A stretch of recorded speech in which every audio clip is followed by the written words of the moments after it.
nothing seems complete. I stand up and I'm searching for the better part of me. I hang my head from sorrow. So much state of humanity. Wearing on my shoulders, gotta find the strength in me. Why's that? 'Cause I am a superwoman. Yes, I am. Yes, she is. Still when I'm a mess, I still put on a vest with an S on my chest. Oh yes, I'm a superwoman. That's right. This is for all the mothers fighting for better days to come. They coming. And all my women sitting here trying to come home before the sun. And all my sisters coming together, say yes I will, yes I can. Why's that? 'Cause I am a superwoman. Yes I am. Sing it out, man. Yes she is. Still when I'm a mess, I still put on a vest with an S on my chest. Oh yes, I'm a superwoman. When I'm breaking down and I can't be found, 'cause I start to get weak, 'cause no one knows me underneath these clothes, but I can fly. We can fly. Oh, 'cause If you haven't had the opportunity, please take out your phone and scan the QR code for our free event survey. If you need the link is in the chat and it will be dropped again now. oh yes, I'm a superwoman. Oh, let me tell you, I am a superwoman. Yes, I am. Oh, yeah. See the when I'm a mess, I still put on a vest with an X on my chest. Oh yeah, I'm a superwoman. Yes, I am. And I'm a superwoman.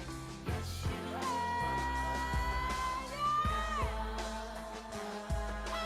Yeah. Come on. Yes, I am. Yes, we are. Yes, I am. Yes, you are.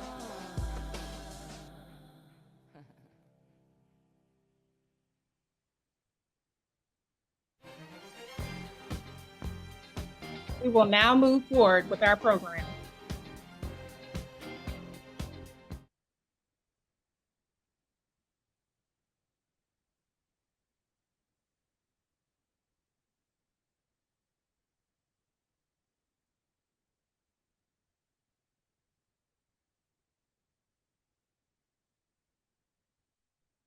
Good afternoon, SORAs and guest. I am Dr. April Kidd-Moore, a member of the Frederick County Alumni Chapter's Emergency Response Team. I hope that you are all healthy and safe during today's event. As we gather to conduct Delta business, it is very important for us to always be ready. So please do take a moment to identify 2 exits close to you. Knowing where the exits are is essential for efficient emergency evacuation. In the event you are faced with an emergency during today's event, please call 911. During this post-COVID-19 pandemic period, please continue to adhere to the public health guidelines of the local community. Stay safe and always be ready. Resolve to be ready and also be winter ready.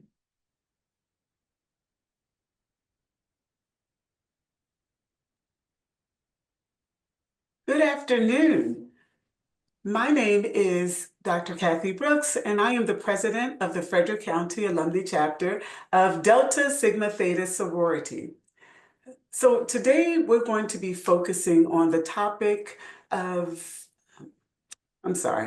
it's not the topic of, it is the crisis of Black maternal health. And so today, over the next hour and a half, you can expect to hear some things, to feel some things, to learn some things, and most importantly, to be empowered to do some things. And the first thing we're going to ask you to do is, if you are, we would like to take a photo of all that are here on the call. Don't feel any pressure if you just got in from church and you are cooking dinner and would rather not turn your phone on. Turn your camera on, that's fine. However, we are definitely asking members of FCAC and those that would like to please turn their cameras on, because we know that having data and having a historical record of the things we do is so important. So we're going to go ahead and take a quick picture, and then we will move on with our program. Ready? 1, 2, 3. All right.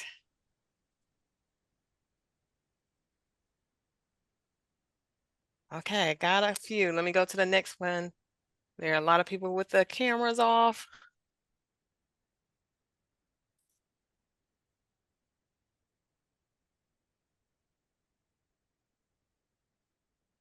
Hey, one more time.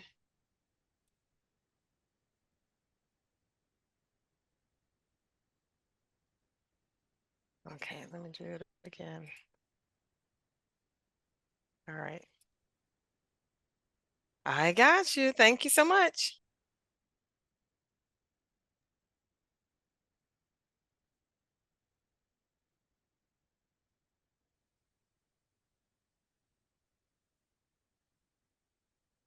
Thank you. And now I'd like to start by introducing our moderator for today's webinar.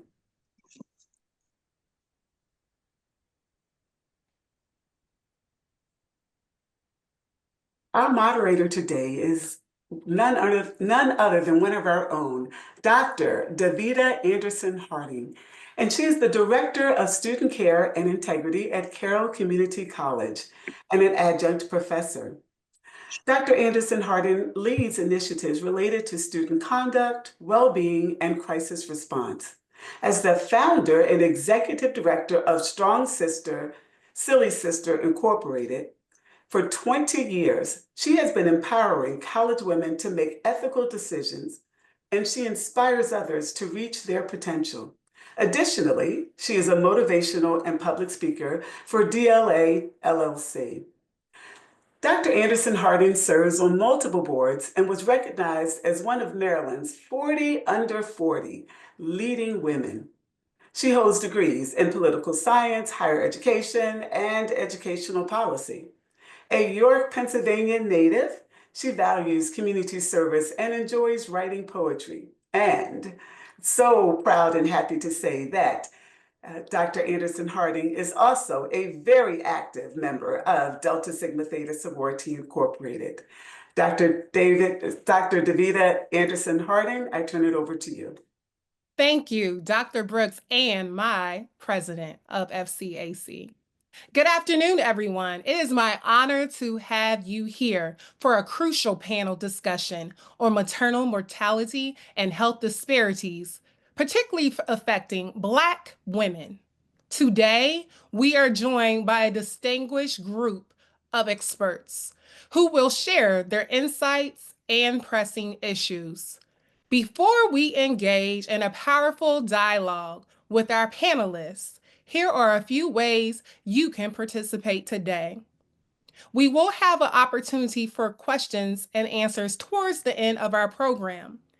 I suggest that you submit your questions directly to me. You can find my chat, find me in the chat by moderator. So seek moderator. But do me a favor, if you have a question that comes up through the panel conversation, jot it down and don't send it to me until we get to the Q&A portion. That way I can see your question and share it with our distinguished panelists. Recording notice was mentioned. So earlier, yes, we are recording, and just be mindful of that. And before we go into our dialogue with our panelists, let's watch a heartfelt video that highlights the importance of today's discussion. The following video contains content that may be distressing or triggering for some viewers. Viewer discretion is advised, and if you feel uncomfortable at any part of our program, please feel free to stop watching the video and take care of yourself. We will have a mental health counselor who is our very own licensed clinical professional counselor, Mrs. Bless Whitaker, who will be put in a private room with you. All you need to do if you are feeling triggered at any point is contact our technology, which you will find in the chat drop box. You can find technology support and just message them and say, I need to talk to a licensed counselor, and they will do so at any point throughout our program. If you are triggered, again, please take care of yourself. It's really important. Every year, thousands of Black families are deeply affected by the disparities in maternal health care. Black women are 2 to 3 times more likely to die from pregnancy-related complications than their white counterparts. This video sheds light on the urgent need to prioritize Black maternal health and the real-life impact on families. Please show the video.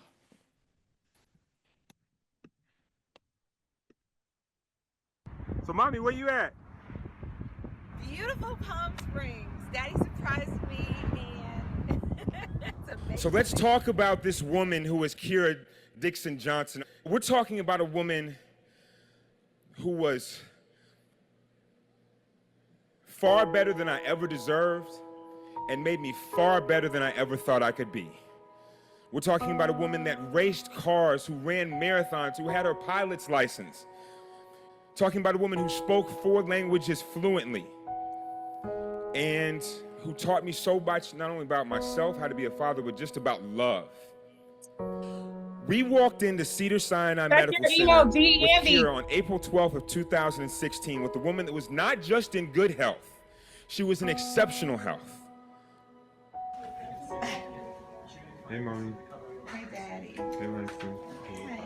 She went in for the procedure. Shortly after that, we were taken to delivery. God blessed us with another substantially, amazingly healthy, beautiful baby boy.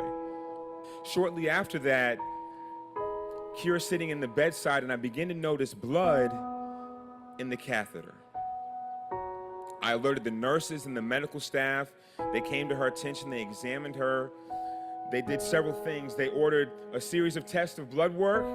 Around 4 o'clock, they ordered the CT scan that was supposed to be ordered stat, and I understood that to mean immediately. I was concerned, but at that time, I understood that there was a plan, and I could live with that. 4 o'clock comes. 5 o'clock comes, still no CT scan. 6 o'clock comes, they perform an ultrasound. They see that her abdomen is filling with fluid. Her blood work comes back. It shows that her blood levels are dropping. She's beginning to lose color. She's shivering uncontrollably. When they examine her, she's sensitive to the touch. So by 5:30, 6 o'clock, there were very clear signs that she was hemorrhaging internally significantly. 7 o'clock comes, still no CT scan. 8 o'clock comes. I'm begging, I'm pleading. My family is advocating for my wife. Still no scan. 9 o'clock comes, they say that they need to do a blood transfusion. And I ask and I'm begging again, do something. Where's this CT scan? I thought it was supposed to be performed stat hours ago. At which point the staff at Cedars-Sinai Medical Center tells me that your wife isn't a priority right now. 10 o'clock comes, still no scan. 11 o'clock comes. It was not until after midnight that they finally took Kira back to the OR. As we left the recovery room and walked down that hall to the OR, and I'm holding Kira's hand and she's telling me, baby, I'm scared. And I'm doing everything in my power to just remain calm and tell her everything's gonna be okay. The doctor says to me, I'm gonna go back into the same incision I made. She'll be back in 15 minutes. And that was the last time I saw my wife alive.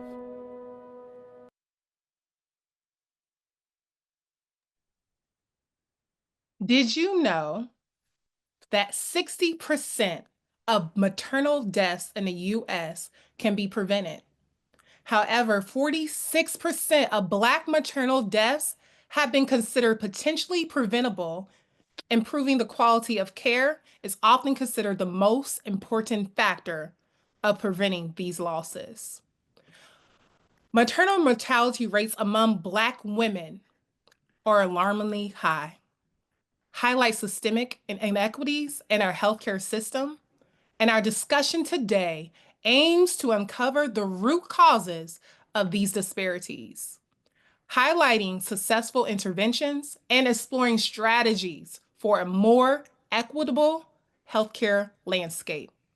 So let's meet our expert panelists.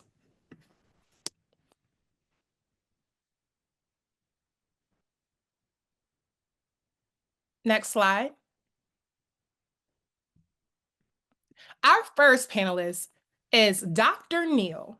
Dr. Neal earned her BA in Human Biology from Brown University, completed her OBGYN residency in Georgetown University, and her fellowship in maternal fetal medicine at Yale. She joined Johns Hopkins University in 2005, focusing on immune regulation in pregnancy and preeclampsia. A medical director of the Johns Hopkins Center for Maternal and Fetal Medicine. She expanded services significantly and developed programs for prenatal care and maternal health disparities. Dr. Neal also led initiatives in obstetrics, such as multidisciplinary conferences and education programs addressing maternal health disparities. She has been involved in various research projects aimed at improving pregnancy outcomes, including cesarean section rates and complications like gestational diabetes. In April 2023, she became an obstetrical champion for equity, diversity, and inclusion at the University of Maryland School of Medicine, where she aims to enhance prenatal care statewide. Dr. Neal is dedicated to reducing maternal morbidity and mortality while addressing racial disparities in obstetrics through her clinical practice and research efforts. Dr. Neal is a proud member of Delta Sigma Theta Sorority Incorporated. Let's meet our next panelist. Dr. Robinson is a certified nurse midwife and a dedicated research advocate focused on understanding how social discriminants of health impact the physical well-being of Black women. Over the past 20 years, she has had the privilege of caring for women and birthing individuals throughout their lives, providing comprehensive midwifery care in various settings, including birth centers. She has extensive experience in maternal and newborn care in both normal and high-risk situations. Her clinical background also includes routine gynecological care for individuals facing diverse issues from managing menstrual cycles to postmenopause care. She believes that the best care begins with establishing safe and trusting relationships with patients through attentive listening to their concerns, understanding their needs, and utilizing current evidence in a collaborative decision-making process. Dr. Robinson's research focuses on health equity, exploring the primary causes for inadequate social health, particularly the lasting impacts of race and gender disparities. She analyzes the connections between social factors and the housing instability and maternal health and wellness throughout the reproductive lifespan. Understanding the connection guides initiatives aimed at improving social and physical health, management, and assessment, as well as refining supportive practices for individuals during pregnancy and beyond. She is a native of Baltimore and currently serves as an assistant professor at the University of Maryland School of Nursing. Dr. Robinson is a proud member of Delta Sigma Theta Sorority Incorporated. Let's meet our third panelist.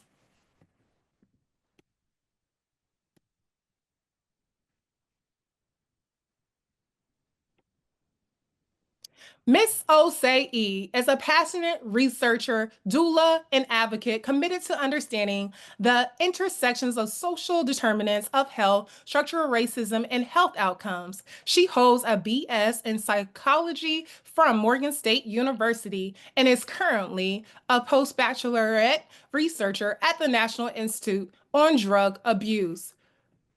Pamela's research focuses on how social and psychological factors influence health outcomes, particularly substance use and negative life events. She examines the impact of historical contemporary systems of oppression, such as residential segregation on Black communities. As a doula, she had the privilege of assisting several births, which has deepened her understanding of the critical role that advocacy, and culturally competent care play in promoting positive maternal health outcomes.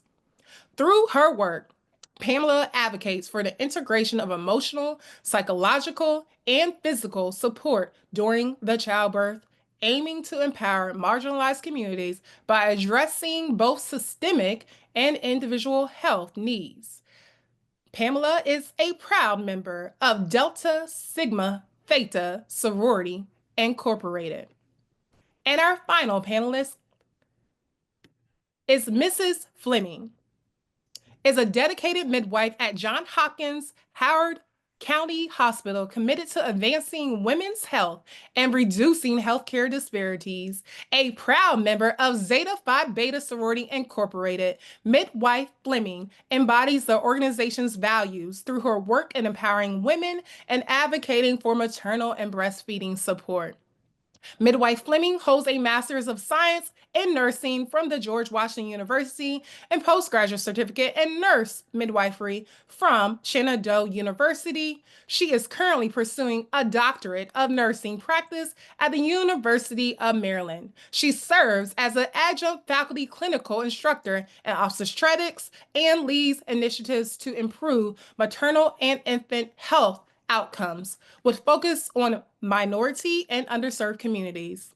Midwife Fleming also contributes to the global as Health Services Director of Faith Families of African Descendant Meetings for Marriage and Family Support Incorporated, where she trains midwives in the Gambia through her multifaceted approach to healthcare. She inspires change, educates future professionals, and moves to influence the future of women's health.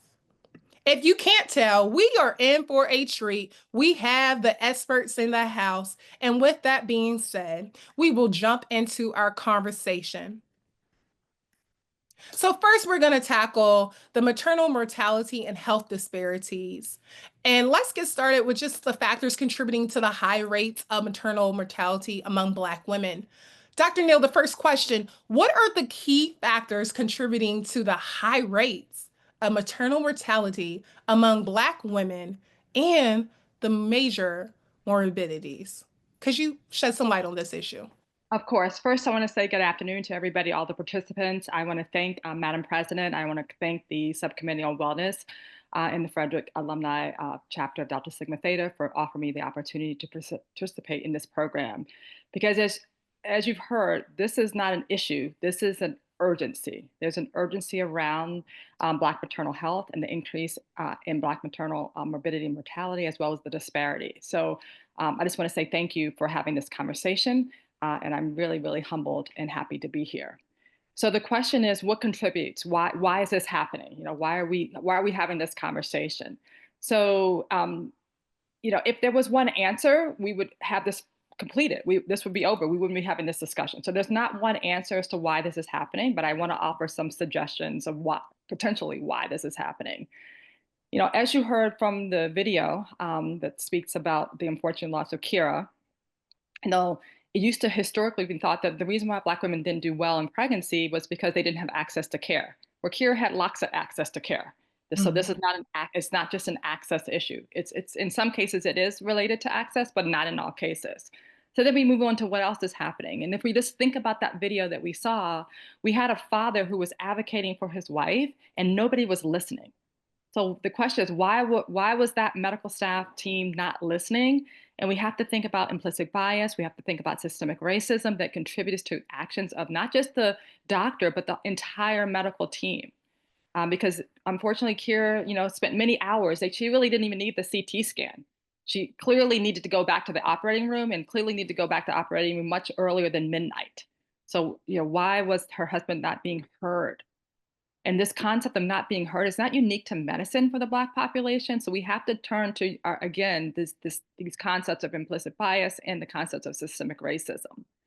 The other thing we have to think about too is, there is this concept of, like the Black tax, like walking around being Black. What does that do to us? And we know now more and we look at in terms of genetics. We know that stress per se causes what we call epigenetics, which causes small changes within our genetic material, because we all have the same genetic material, but stress can alter how our material kind of acts and reacts to certain medical conditions. And so there's a lot of research looking at the impact of stress on epigenetics, and perhaps that's increasing and putting our Black moms more at risk for adverse outcomes. The other thing we have to think about is that there is a lack of, in some cases, when we think about lack of access to care, we also have to think about what kind of care patients are getting. Because care is not a one-stop-fit-all situation, in the sense that we all may have had situations with ourselves or our family members where they're going to the doctors, but when you ask them, well, what did the doctor say? Well, I'm not really sure. I don't know what they said. They need medication, yet they didn't leave the doctor's appointment with the prescription. So when we think about access, we often have to think about quality of not just the access to the care, but the quality of the care. And that's where we think about this question of equity. Are all patients getting the same level of evidence-based expert care when they're coming in for their prenatal care? So that's another concern. And the other thing we have to think about is, are medical conditions being optimized before pregnancy, which we're going to talk about later in the panel, and during the pregnancy? And then again, that goes back to this question of what kind of care are patients getting? So I hope those listening are getting a sense that this is not an easy answer. It's not. But I want to give hope. Like I'm a glass half full girl, in the sense that, yeah, this is, Black women are dying 3 times more than our non-Hispanic white counterparts. That's for sure. We know our daughters are 18 times more likely to die in childbirth than our grandmothers. So that's for sure. But I also want to give hope in that we know that not just those panelists that you see today, but there are lots of people working on this and working on all the different angles. And we can talk more in the panel of like, what exactly does that look like? I think I've taken my 2 minutes. I will defer back to the moderator. Thank you. Thank you, Dr. Neal. Absolutely. So what I hear you say is that there's a merit of things to consider, including the access to the quality of healthcare. And so continuing the conversation, Mrs. Fleming, what is it about Black women and maternal health issues that are showing up so much in our community versus any other majority groups? So Dr. Neal touched on some of the issues, so I won't repeat some of the things that she mentioned. However, for, one of the things that we are facing in Black women with Black women's health is disproportionate health burdens. So Black women are sometimes coming into pregnancy with higher rates of chronic conditions like hypertension, diabetes, and obesity, which increases their risk for complications during pregnancy and during childbirth. And so there is something there where we need to maybe deal with some of the lifestyle changes that we can make to reduce those conditions so that we come into pregnancy a little bit healthier and then reduce our burden and reduce our risk. As Dr. Neal mentioned, we're 3 times more likely to die in pregnancy for pregnancy-related causes than white women. Some of that is because of the disproportionate health burdens, and some of that is because of delayed diagnosis and intervention, which we saw in the video. An example of people not being listened to when they're saying, I have this problem, and then that problem being promptly and timely addressed. And, that is more likely to happen with minority women than with white women. Okay, and then this leads to preventable complications like we noted in the video with that family. Also, there's an access to care for some women. Like in Central Maryland in particular, we do have some healthcare deserts. We have some areas that have you can throw a stone and you'll hit a hospital. And then there are other areas where there's just one facility to treat you. And we might not think about that because we have such wealthy communities in Maryland, but we do have some healthcare deserts. We also have transportation barriers for many women. Even in Howard County, where I serve, we do have women who don't have cars and find it difficult to use the public transportation to get to their healthcare appointments. So therefore, they may have a lack of care because they just can't make their appointments. And maybe they're missing something critical, a diagnosis that could have been made earlier because they just didn't come in for their appointment because they couldn't get there. So Black women are disproportionately affected by those social determinants of health. And that also includes housing instability.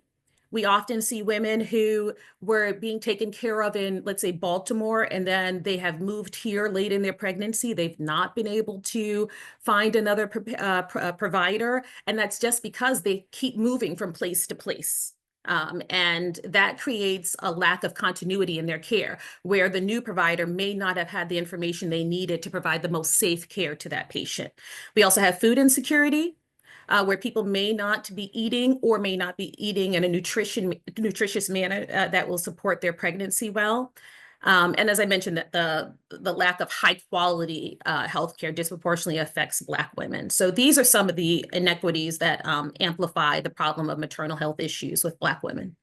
Thank you so much, Mrs. Fleming. What I hear you saying is that there is intersectionality of disparities that are occurring, as well as I heard in the bedrock of what Dr. Neal and you both shared, is that systemic racism is a part of that as well. Thank you so much. Moving forward, Dr. Robinson, how is research working to decrease health disparities? Yeah, thank you. Also, as Dr. Neal said, thank you for having us all. I'm honored to be here. In recent years, as we talk about research and health disparities, many researchers have begun to move away from simply determining who is experiencing poor health and how they are affected, and instead are focusing more on why these health disparities exist.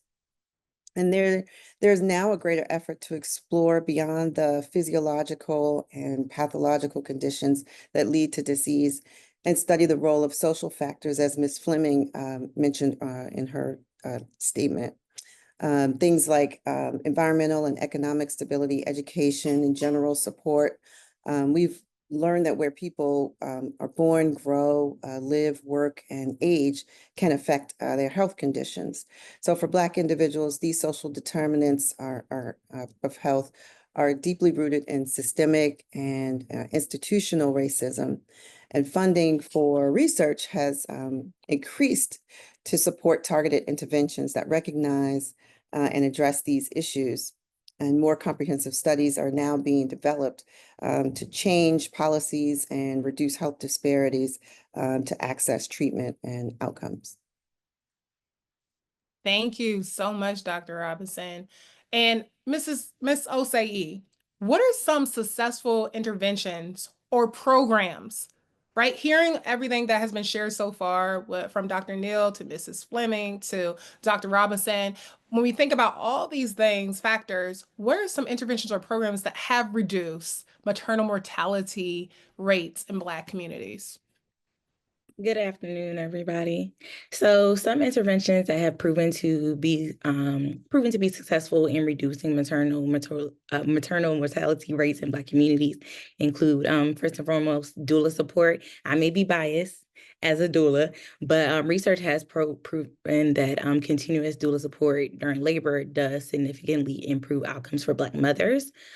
Community health workers is another one. Training community health workers to provide education, guidance, and support throughout pregnancy has been effective in improving access to care and reducing complications by addressing unique challenges faced by Black women. Implicit bias training, I know Dr. Neal touched on this as well. Implementing programs that train healthcare providers to recognize and address implicit bias has led to better, more equitable care for Black mothers. Midwifery care in birth centers, increasing access to midwifery care in birthing centers also emphasizes personalized and holistic care has been linked to better outcomes and lower mortality rates for Black women, particularly those in underserved communities. And I know Ms. Fleming touched on this as well, in terms of increasing access and removing barriers such as transportation, telemedicine, and mobile health solutions.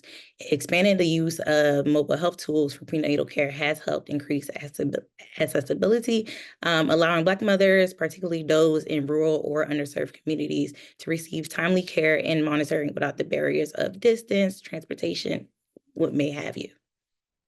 Thank you. Thank you. And as we have already started to cover some of this material related to implicit bias, it was just mentioned, but moving into a deeper conversation, if you have anything additionally to add to the conversation around implicit bias and systemic racism. Implicit bias in healthcare is a significant issue, right? So Mrs. Fleming, how does systemic racism impact Black maternal health outcomes? Again, you shared some of it, but if you have anything else to highlight. Yeah. So systemic racism impacts Black maternal health outcomes in some of the things we mentioned: implicit bias, structural racism, historical distrust, and as Dr. Neal mentioned, stress and weathering. And we'll talk about maybe some of those definitions. So just to make sure we are all clear about implicit bias is that bias that you have inside of you that you may not even be aware of. And we may see that play out in, like, you have two patients in triage, one is Black, one is white. Perhaps the white nurse does not see the pain or does not recognize the pain of the Black patient as she would someone she may understand more culturally than the white patient. So, and it may not even be the bias that the nurse is aware of. She would not think, if you asked her if she was prejudiced or, anything, she would say, "What are you talking about? I treat all my patients equally." But if you watched it objectively, you would see those things noted. So that's implicit bias. In 2016, which is almost 10 years ago, but these practitioners are still around, a study revealed that 50% of medical trainees believed that Black patients had thicker skin or had like a higher pain tolerance compared to non-Black patients. And again, like I said, that's 10 years ago, but those practitioners are still around and they're still training people. And if they've not dealt with that implicit bias, it's still playing a factor in Black maternal health outcomes. Structural racism, which we talked about, the redlining of districts, discriminatory policies that have historically segregated Black people into certain communities, where those communities may have like deserts of healthcare opportunities, fewer hospitals, fewer obstetric care providers in those areas. These persist still in Central Maryland as well, where we all are. So that's how it impacts historical distrust. We know of the Tuskegee study. We know of things that happen with Lacks, Henrietta Lacks. And you will have Black communities that don't trust their healthcare providers because of those stories that they know, and they think that they don't really care about us. They just want to test things out on us, that type of idea. So that makes it harder for women to advocate for themselves when they don't think that their healthcare provider has their best interest at hand. And then stress and weathering, which is like that chronic stress of systemic racism that Dr. Neal talked about. Like, how does that and Dr. Robinson also mentioned it. How does that impact us on a daily basis? And how does that increase our health risk as Black women? That phenomenon known as weathering, which results in like higher preterm birth and higher low birth rate as well. So those are some of the ways that systemic racism like impacts Black maternal health. Thank you so much, Mrs. Fleming, and for the examples that help to bring clarity as well. So building on this conversation, Dr. Robinson, can you shed light on how can healthcare providers address this implicit bias that was so well described by Mrs. Fleming's in maternal care? It was so well Laura, described. I believe So there was a hand up as well. I apologize. That was Do you me. want to take the I had question? I had a hand up. I did have a hand up. Okay, go ahead. All right, go ahead, go first. Only because it really piggybacks on what Ms. Fleming was saying, and I just really want it's really an important piece of this story, and this important piece that we have to talk about is that when we control for education status, income attainment, our zip codes where we live, Black women still don't do well. So what that means is that my white roommate at my four-year university is going to do better than me in pregnancy. Okay, my colleague who makes the same amount of money as me is going to do better, and they're white and I'm Black, is going to do better than me. It means my neighbor that lives in my same neighborhood, so the same income attainment, if white, is going to do better than me. And so when we look at that up in a different way, you know, the most highly educated, highly resourced, highly income Black woman does worse in pregnancy than the less educated, less resourced, and less income generated white woman. Why is that? That should not happen. So this, just for the participants to understand why we know it's not just an access issue. It's not just those women who are unfortunately impacted by some of the social determinants of health. These are really highly resourced women who are not doing well. So I just wanted to make sure we send that that message, which is a really important piece of this story. So sorry. No apologies at all. Thank you so much. Dr. Robinson. Yeah, so oftentimes we have the conversations in practice, in research, and in practice, in midwifery practice around why these issues are happening. To your point, Dr. Neal, and the elephant in the room is that institutional racism, that systemic racism that we don't want to call it out, and where we don't want to call it out. But I've learned that in my practice that we all have biases that we need to check at the door, right? Like every one of us has some bias in some way. I think awareness and acknowledgement must be prioritized in our practice regarding providing respectful maternity care. When women and birthing individuals, especially during pregnancy, they want, because I've been in this space as well, want and need to feel seen and heard. Through listening to verbal and nonverbal cues, and not taking 12 hours like in the video. That's insane.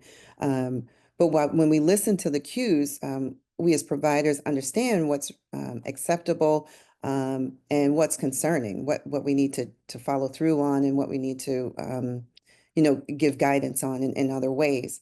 Once we've listened and conducted our assessment, we want to respond respectfully and without judgment. And I think that's where we get we have some of the challenges in practice. If someone presents with either a racial difference or gender difference, we're seeing that more now. If there's a hygiene issue, housing issue, or any other social determinant that may come up that may marginalize or put somebody in a space of marginalization, their care might differ. They will need different resources, support, guidance than someone else who may not have those challenges.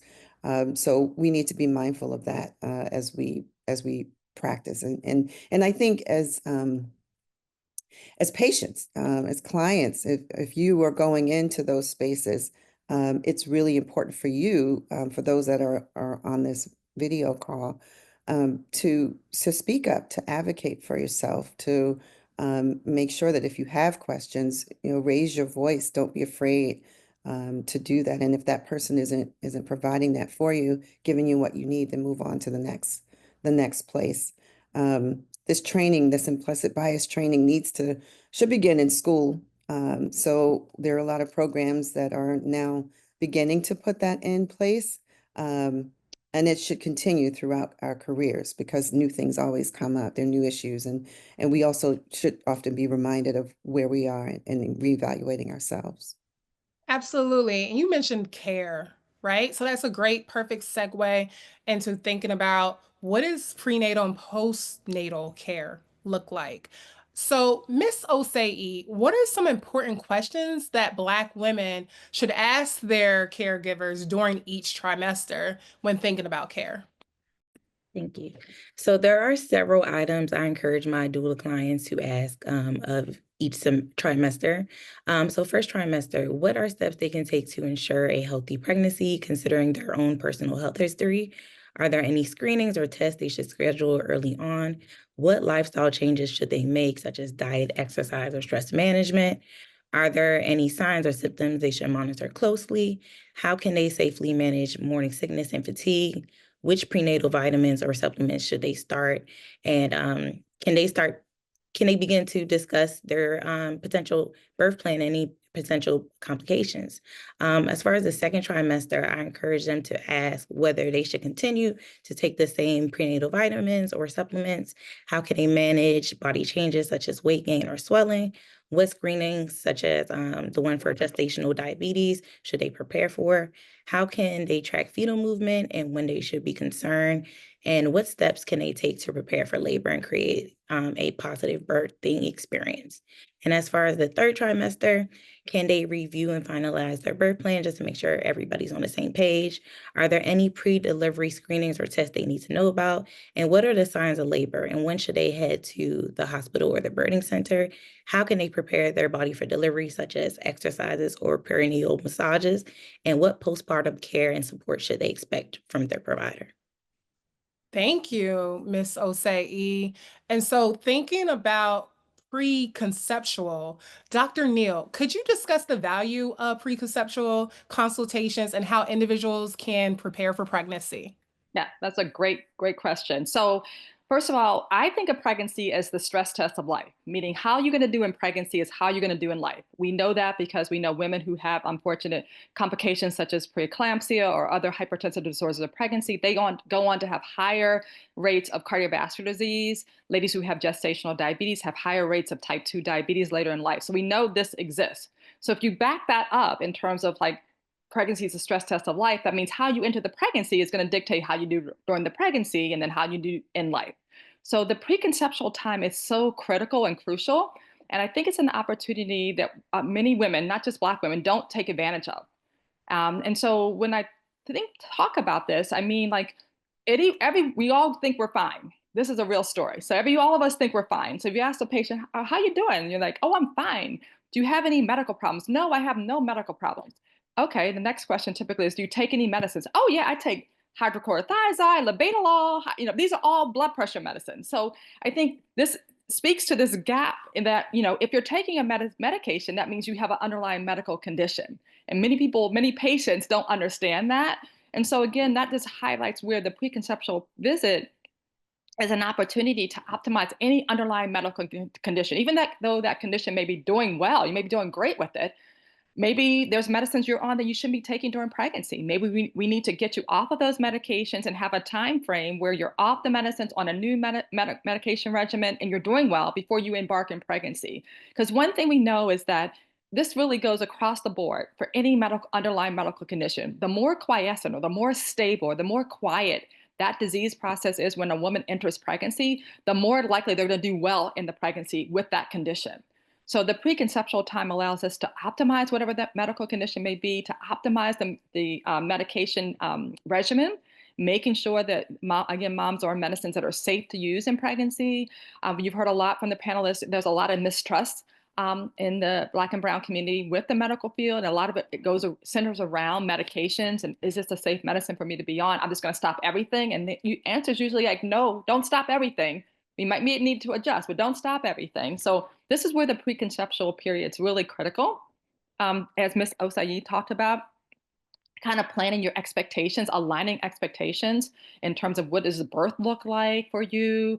One of the things we haven't spoken about yet, but we need to, is that this burden of obesity. Unfortunately, obesity is really rampant in our community, in the Black and Brown community. And we know the burden of obesity in pregnancy is huge. And it pretty much sets you up for every unfortunate complication, such as preeclampsia, gestational diabetes, preterm birth, cesarean section, as well as stillbirth.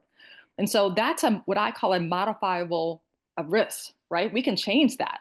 And that preconceptual period allows us to address, a mom's BMI, make some adjustments. We encourage every lady to gain weight in pregnancy. So the pregnancy is not the time to lose the weight. We want to do it before pregnancy and do it at a time frame before the pregnancy to allows your body to kind of settle and be stable with that weight loss, and then proceed with the pregnancy. So preconceptual is huge.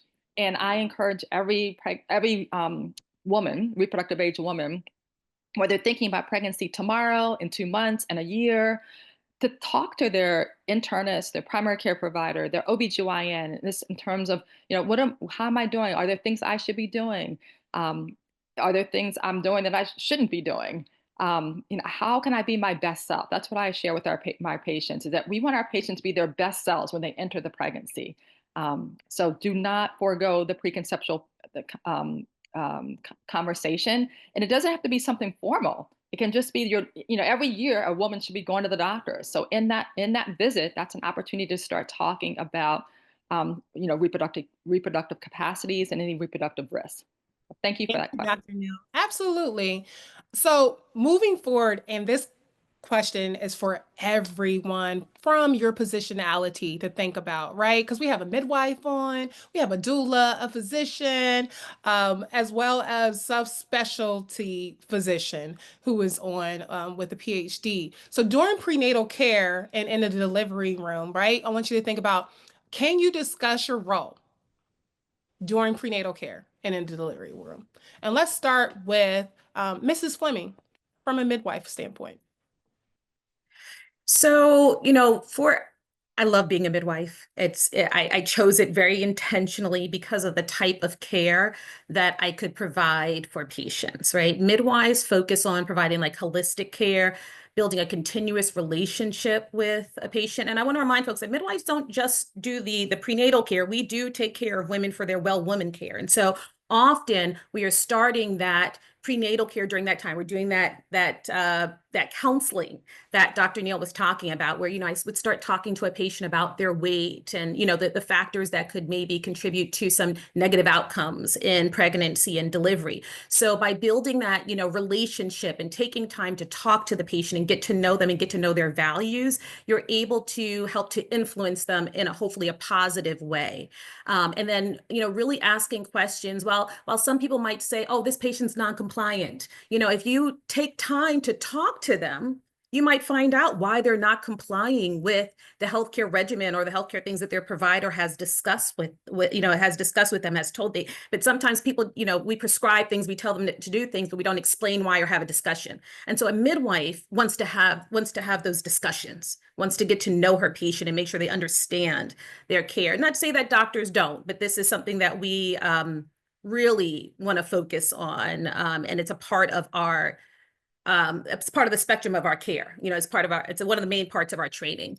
So we also emphasize education and shared decision making, right? And so, part of that education is like going through each trimester and talking about some of the things that Ms. Osai mentioned, and preparing people for each trimester. And that shared decision making is really important in midwifery care. So, not being an authoritarian and telling a patient, you need to do this, you have to do that, but I would recommend that you do this, and this is why. How do you feel about that? Does that fall into something that you think that you can do? Is that a part of your value system? And then also we have like a non-interventionist approach to low risk pregnancy. So, if someone is healthy overall, because that's our specialty, is low risk pregnancies. While we may have additional training to deal with higher risk pregnancies, we do that in more of a collaborative fashion with a doctor. So if somebody is healthy overall, we don't feel like we need to intervene. Have a baby, healthy, then we will just follow the natural physiologic birth process. And statistically, I have to say, we have really good statistics as midwives. People who have midwifery care experience lower cesarean rates, and we often get a higher maternal satisfaction rate. So in the room, I find myself as someone I'm holding space for a patient. I am trying to help to create an environment that they will feel comfortable in and safe in, so that their body can give birth. And I'm trying to keep them safe, right? So a midwife has to know what is normal, and she has to know what is abnormal, so that when we are, heading towards an abnormality in labor process, we can intervene as necessary, and also we can tag team with our doctor providers, our physicians, if there is something that is outside of our scope of practice. So that is the role of the midwife for, prenatal care and in the labor room. And postpartum, we're continuing that relationship with our patient. We're listening to them. We're addressing their needs depending on where the midwife is practicing. Maybe she's doing home visits postpartum. Maybe she's seeing the patient in the office. It depends on, where she practices. But we're trying to keep that relationship and then also move them back into their, regular well woman care and dealing with any issues that need to be dealt with in the postpartum setting. Thank you, Mrs. Fleming, for providing the perspective from a midwife. Moving to Dr. Robinson, can you shed some light from your positionality? So Mrs. Fleming and I are kind of in the same spot because we're both midwives. I have been doing this for over 20 years, and I concur completely. For me, though, philosophically, I guess to just add a little more to that, midwife means with women.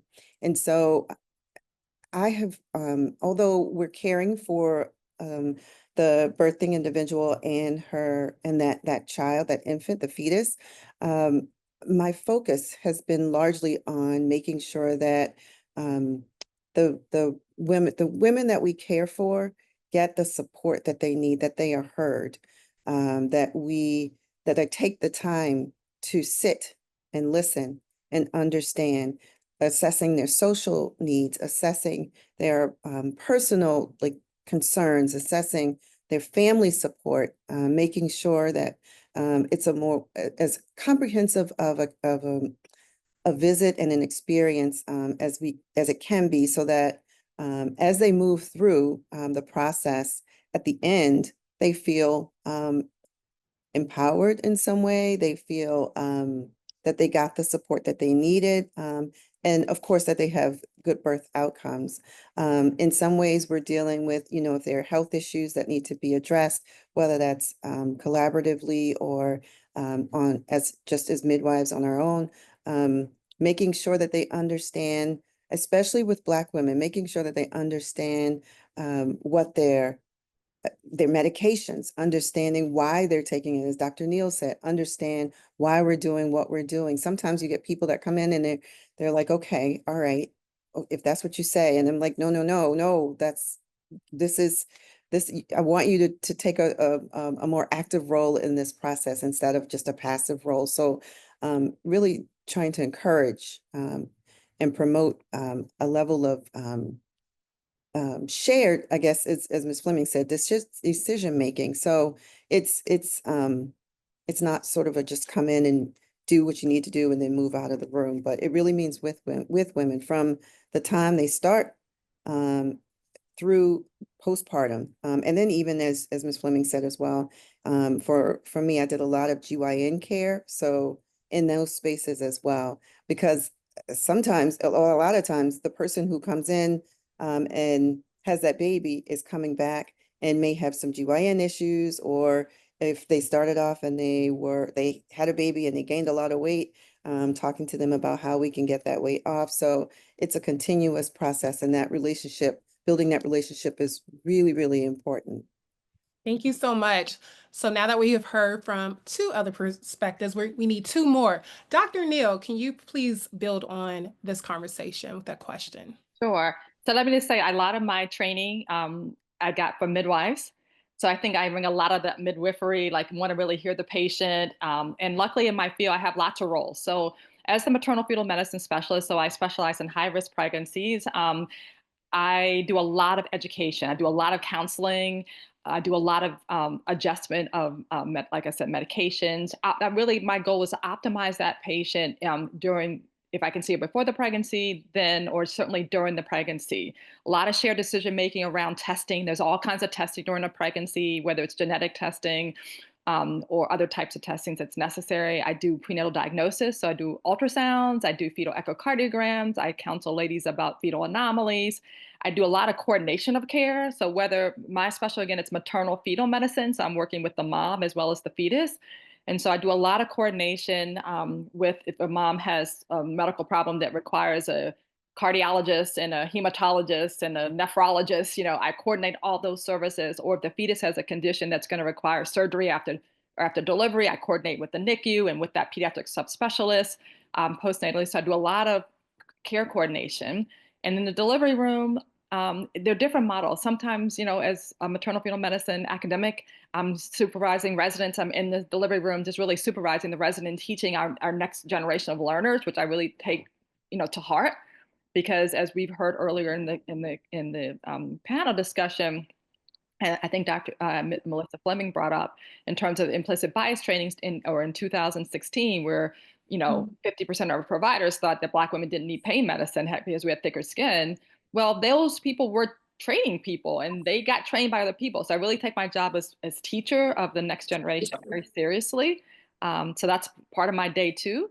I may be doing deliveries. I think because I spend so much time with patients in really critical situations, it allows a really level of trust to develop. So it's fun. I mean, we have fun, like while we're taking care of our patients. I mean, we don't want to lose sight of that pregnancy should be a fun time, should be an exciting time for families. Unfortunately, the burden of Black maternal morbidity and mortality has kind of dimmed that light, but it's really a great light. And so I try to keep the light shining, even no matter what's going on with the patients.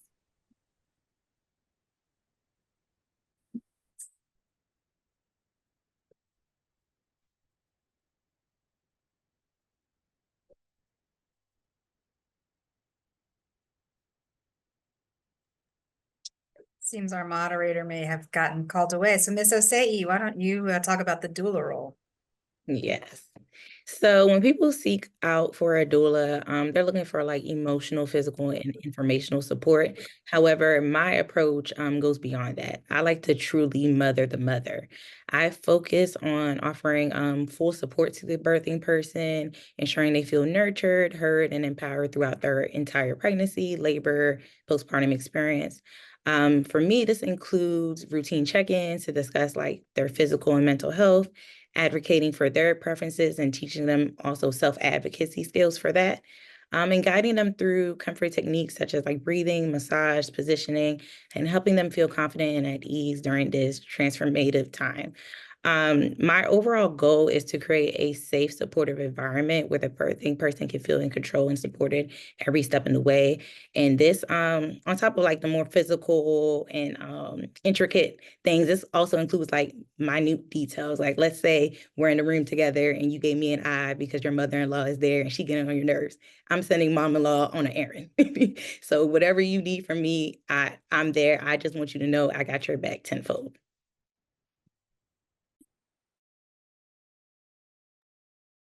Thank you. I was hoping the moderator would be back.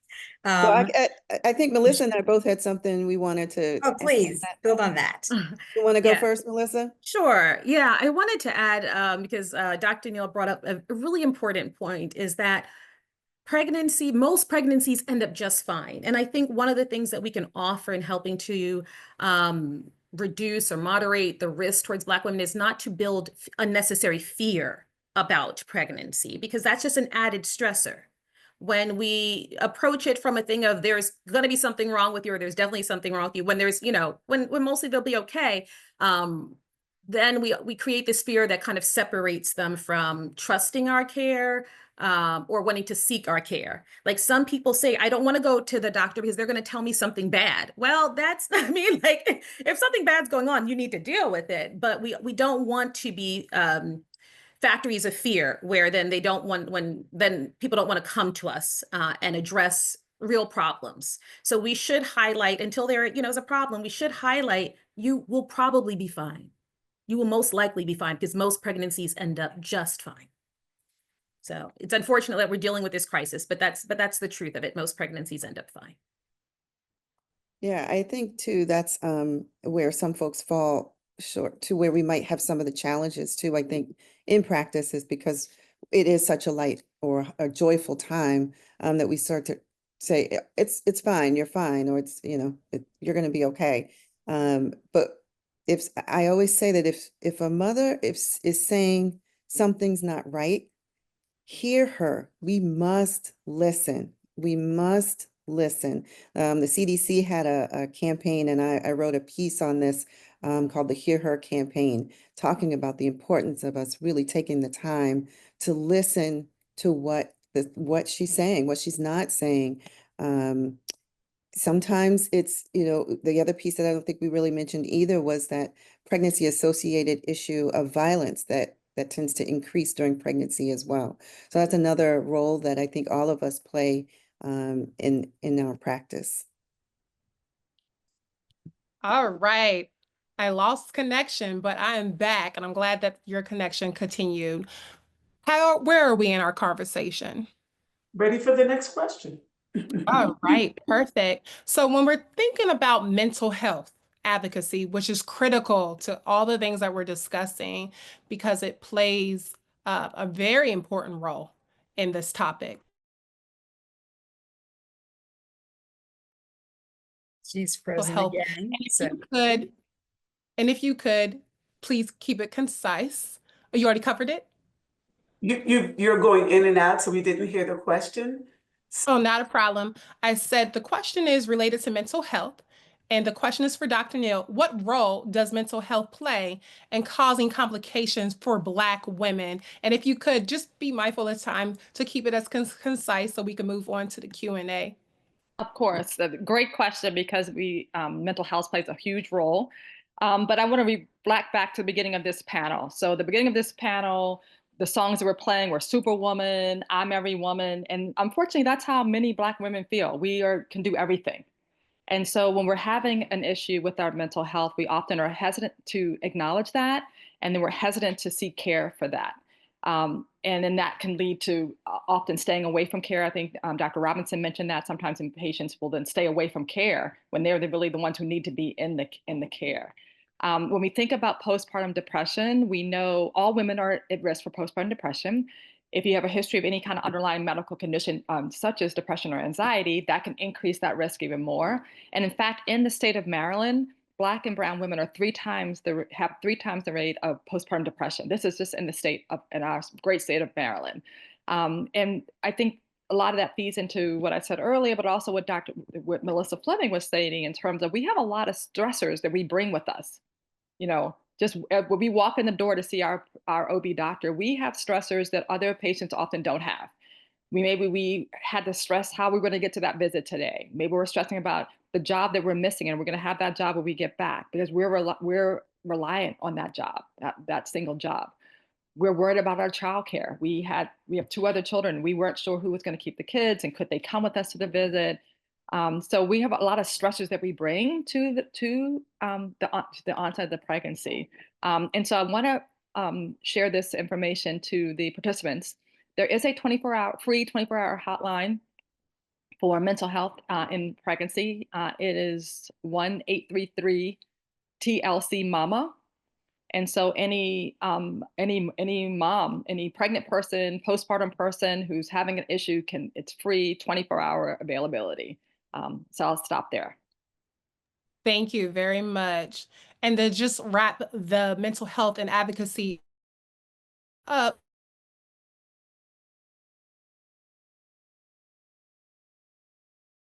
Lauren, could you go in with finish the question? Absolutely. So just to round out the discussion on the mental health and advocacy, Ms. Osei, can you please discuss the strategies for making the voices of Black women heard?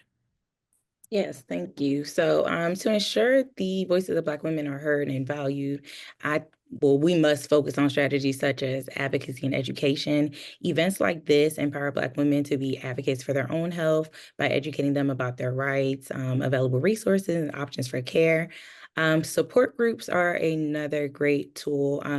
They allow Black women to share the experiences, where their voices are heard and validated, and amplifying Black healthcare professionals, doulas, and midwives who are experts in maternal health that will lead to better cultural competent care and anti-racism medical techniques that will better serve Black women. And finally, advocating for policy changes that directly address maternal health disparities, ensuring that our voices are integrated into the policymaking process. Thank you so much for that, Ms. Osei. And I'm so glad that you mentioned the policymaking process, because we do want to round out this discussion with focusing on the broader community and also policy. So things that we can do and how we can get involved to support these efforts within the Black community. So with that said, we have a couple of minutes left. So just wanted to ask, and this is for Dr. Robinson, how can community-based organizations support Black mothers before, during, and after pregnancy? So I think, well, I believe that community collaboration is a vital component in improving health within the Black community. Regarding maternal health, we really should partner with community organizations that can expand the safety net for those that need extra support. So whether that's through doula services or housing support, mental health care, that it's really critical that we build those our cadre of resources there. There are many outstanding community-based organizations like Essie's House, which is in Baltimore, and they're doing impressive work that could be connected to providers as resources for pregnant and postpartum individuals. Creating stronger working relationships between our healthcare teams and the community is essential to ensure that the delivery of supportive services is seamless. And I think that's kind of where we fall down a little bit, because there are a lot of siloed community organizations, or they don't, there's the disconnect between once you leave the hospital and once you're back in your own community.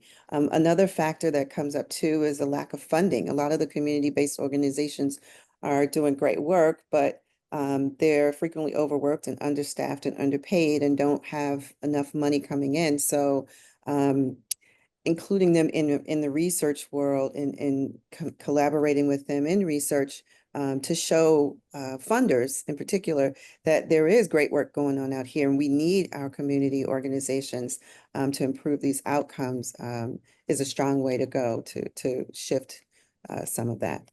Thank you so much. And thank you, Sora Parker, so much for filling in.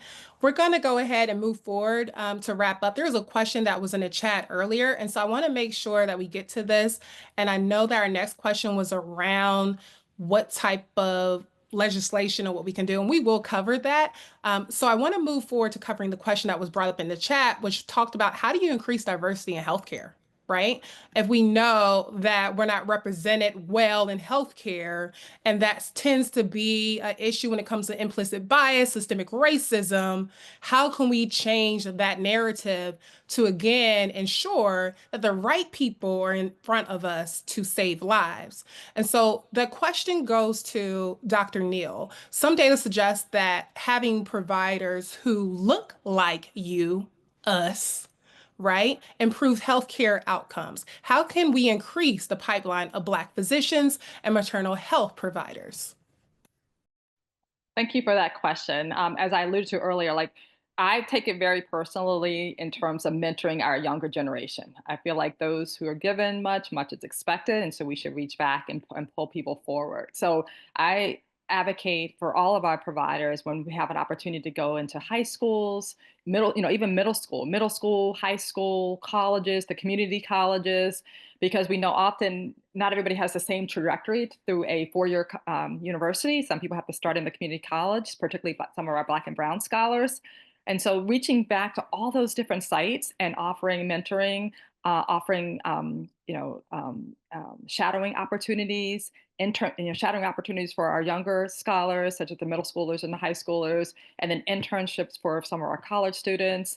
So where we can expose our young scholars to our field, is a way to do that. I'm very active, and I am active, and many people, I guess, on this call also active on the National Medical Association, which is the predominantly African American medical association that has annual conferences, invites, again, residents, medical residents, so OBGYN residents, fellows to learn and be comforted and to be kind of propped up, because we've been talking a lot about what happens to our patients, but we have to think of what's happened to our trainees too, and that there's a lot of microaggressions and macroaggressions and stressors that happen to our trainees.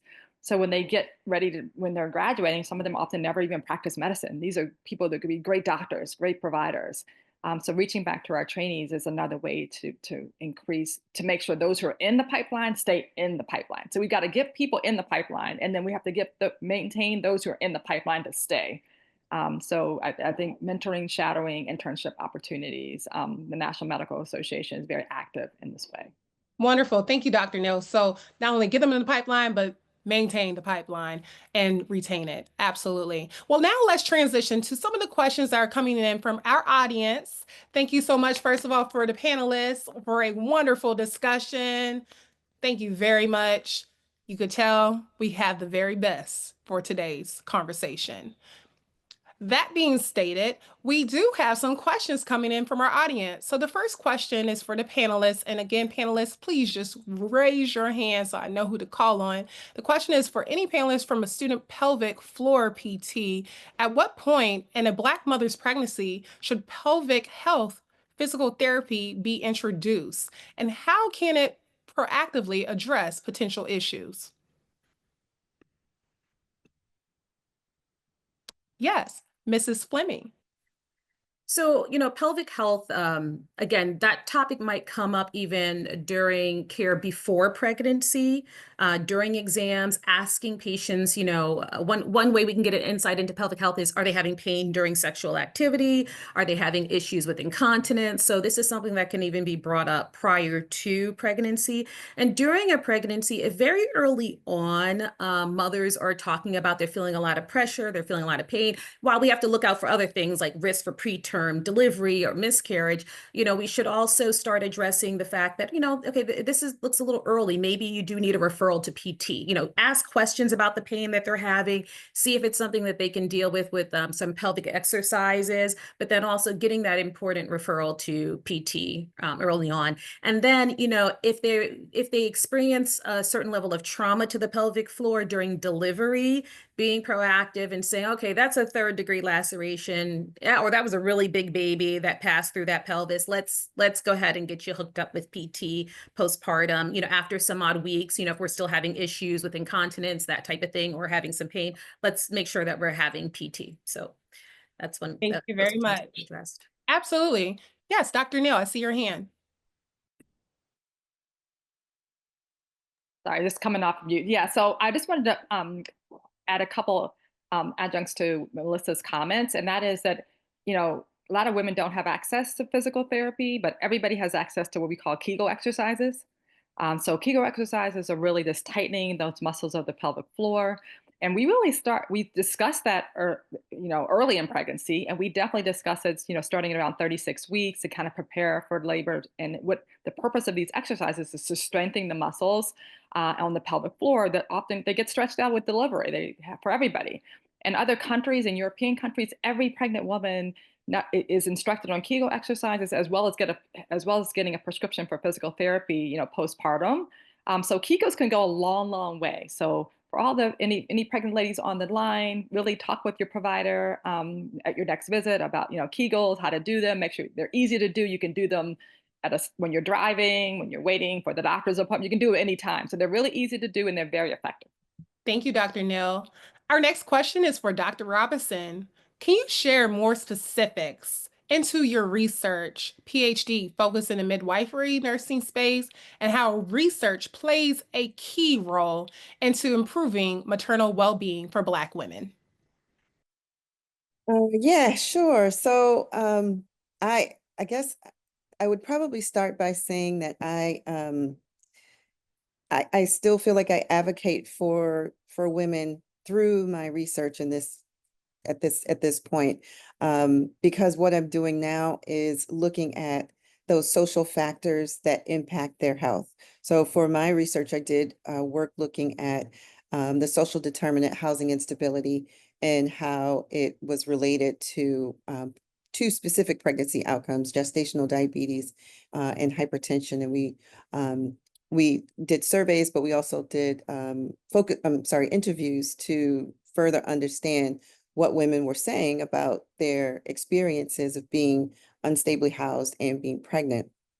I found that there are a lot of, first of all, there are a lot of women that are dealing with housing instability, whether they're staying with somebody else or they are transitional housing, whether they're in emergency shelters or actually even sleeping, on the street. So it's a growing issue. We know that this country has issues with, we have housing affordability issues.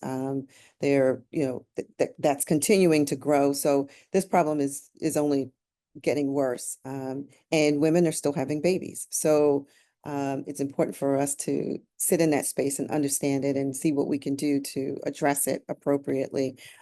Everything from lack of care, lack of quality care, and marginalization because of biases that arise came out in those interviews. The other thing we realized too is that a lot of the participants in the study had issues with hypertension, more so than gestational diabetes. So it goes back to what we were talking about earlier, Ms. Fleming and Dr. Neal, around stress and those things, those factors that come into play, and weathering that come into play when people are trying to deal with all of those things and manage their own health, not to mention if they have children as well that they have to take care of. So that's the end of the world I live in. I know our time is short, so I can't really go into it, but that's a taste. No, we appreciate the taste, but while you're at it, I want to just be very clear and understanding because I know that you have an understanding related to vaccines. So can you just discuss the role of vaccines in keeping Black pregnant women healthy? What vaccines are safe and recommended in pregnancy? So I know we kind of talked about this a little bit prior to this session, but vaccine hesitancy and use during pregnancy have been contentious topics among pregnant and postpartum people for years, with concerns ranging from mild illness to developmental delays. And healthcare trust, as we talked about earlier as well, has been an issue for Black individuals for decades. So as new vaccines emerge, especially those that are developed quickly, like a COVID-19 vaccine, we tend to be cautious, even more cautious. And we say, I've heard, and I'm sure those on the panel have heard as well, I don't trust that, or, I'm not too sure about that, or I'm not really into vaccines.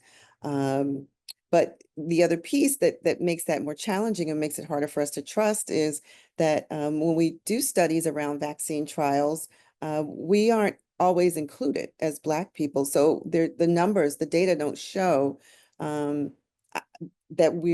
it works for us all the time. So that raises additional concerns. But in pregnancy, due to immune system changes, pregnant people may be more vulnerable to severe illnesses and increased risks of serious harm to their infants.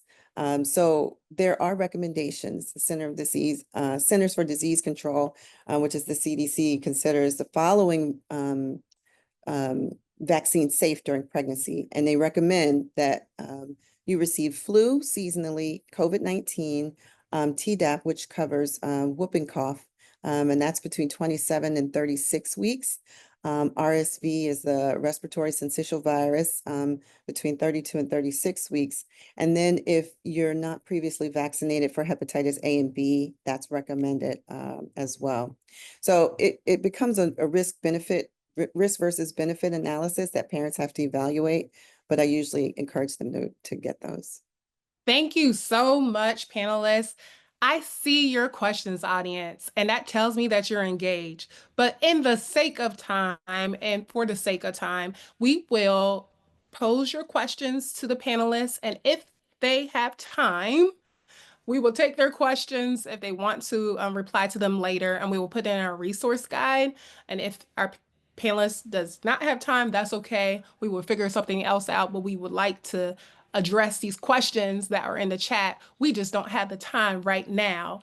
Thank you to all of you for being engaged and to our amazing panelists. Show them some love and the reaction buttons in the chat for sharing your valuable insights with us. We hope that the discussion today sheds light on the critical disparities, the critical inequities affecting Black maternal health and the steps we can take to address it. Now, let's take time to do our post survey and don't go anywhere because we have a call to action. We won't just have a discussion, we need to act. So, with that being said, please take out your phone, scan the QR code. There were individuals who were on in the beginning who did our pre-survey. So please make sure, this might seem that, hey, I don't want to take the extra time, but it matters that you participate with this part. Take your phones out. Also look in the links, in the chat for links for the survey and complete that post survey. Please do so now.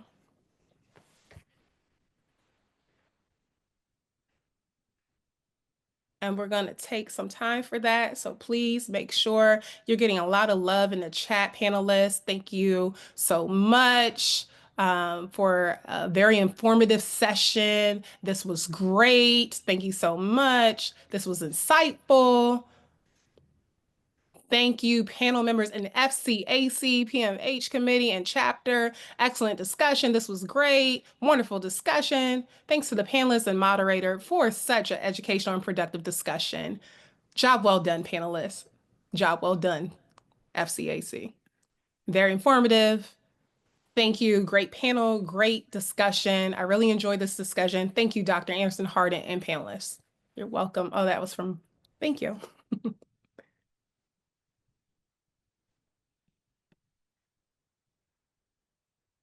All right.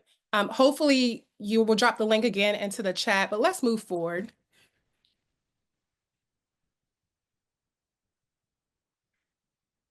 Policy change for maternal health statistics. It is effective in July 2025 that there is a bill that we'll be talking about shortly, but effective July 2025, it improves record keeping and documentation crucial for addressing health disparities. So our legislation is working on it, particularly in the Maryland Assembly. There is an IVF and Contraceptive Shield Act of 2025, and it protects healthcare workers from legal repercussions.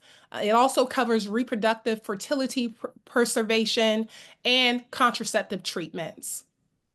And it was introduced, like I stated, by the Maryland General Assembly, referred to committees for first reading. So this is an active bill. And what can you do? I'm so glad that you asked. We can write our delegates. And so in the next screen, you're going to see resources. And what we have done is already written the template. All you got to do is copy it, put your name and your address, and you have to identify, which we have already have a link to help you identify who your representative is in your district, and send them a letter. You can mail it by snail mail, or you can email it. Either way, we are asking, this is your charge. This is your ticket. This was a free event. But in order to make change, we have to put our feet to action to become a movement. So please, by February 1st, we are asking, send to your delegates in the Maryland General Assembly and in this particular bill to request. Again, it's already written for you. All you have to do is identify who your representative is and send it to them. The other thing that you can do is testify before House or Senate and share your stories.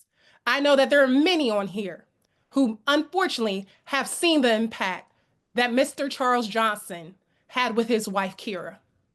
So you can share your stories so that their lives do not have to be in vain. Spread the word. You heard a lot of information today. This was a gift. Don't let the gift die. Share the information with your family, friends, and colleagues. and stay connected. We here at FCAC will love Frederick County Alumni Chapter of Delta Sigma Theta would love for you to stay in touch. And so when you complete the action, and I'm gonna ask you, what was the date? Put it in the chat. What was the deadline?